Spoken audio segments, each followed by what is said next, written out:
हाँ जी, तो स्टूडेंट्स ये रही आपकी एग्जांपल नंबर 6.7। देखें इसमें वो कहता क्या है, वो कहता है the current in a 2 milli henry inductor, यानी कि एक करंट हमें दी गई है 2 मिली हेनरी के इंडक्टर में।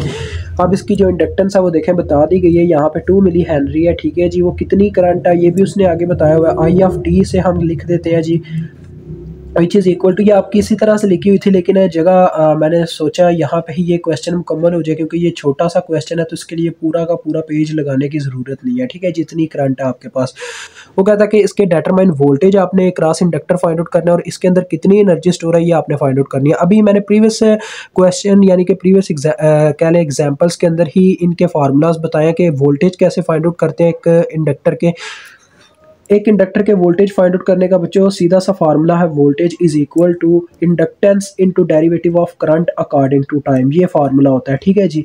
तो आप इसकी समरी से भी इसे याद रख सकते हैं, इसकी समरी में इसका फार्मूला लिखा हुआ वहाँ से भी आप इसको याद कर सकते हैं, अदरवाइज यहीं से कर लें। देखें काफ़ी सिंपल होगा, क्या होगा जी, देखें हम वैल्यूज़ पुट करते हैं।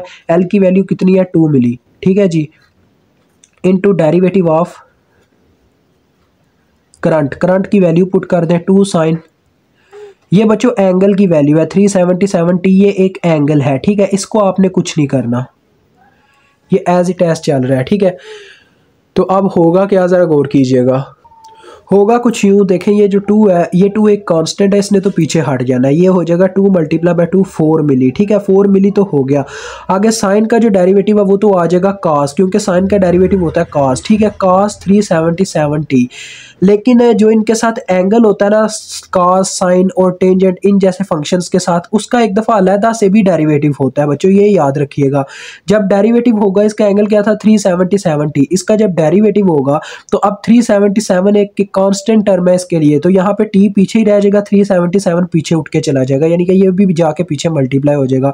तो D T over D T बच्चों इस तरह से हो जाएगा, देखो D T over D T, और 377 पीछे हट गया, तो क्या हुआ, ये दोनों कैंसिल, 1 आ गया और 377 4 के साथ मल्टीप्लाई हो जाएगा और आपका आंसर आ जाएगा। देखिए आपके वोल्टेज निकला है V of T is equal to 4 के साथ मल्टीप्लाई करवा दें 377 की टर्म को, तो ये कितना आ जाता है, ये आता है बच्चों 1508, ठीक है जी। अब चाहे तो आप करंट मिली एम्पेयर में भी लिख सकते हैं, एम्पेयर्स में भी वोल्टेज आप मिली वोल्ट में भी लिख सकते हैं, चाहे तो आप इनको सिर्फ वोल्ट में कर दें, क्योंकि ये देखो ये आ रहा है 1508, ये यहाँ पे आपको नजर आएगा 1508 आ रहा है, ठीक है। मिली के साथ अगर मैं इसको ज़रब दूं, मतलब कि मल्टीप्लाई बाय 10 पावर -3, तो ये मेरे पास बन जाता है 1.51, ठीक है। 1.51 कह लो या 1.508 कह लो, आपकी अपनी मर्जी।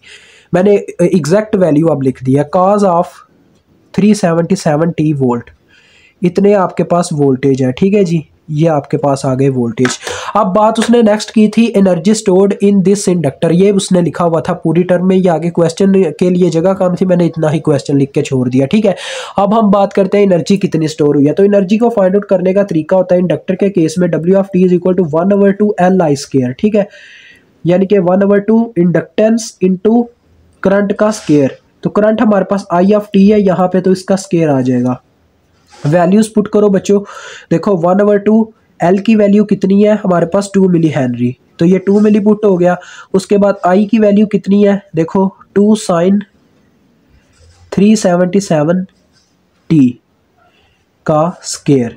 अब देखो बच्चों होना क्या है, 2 से कट गया, ठीक है, 2 का स्केयर होगा 4, साइन का स्केयर साइन स्केयर आ जाएगा, यानी कि ये आ जाएगा 4 साइन स्केयर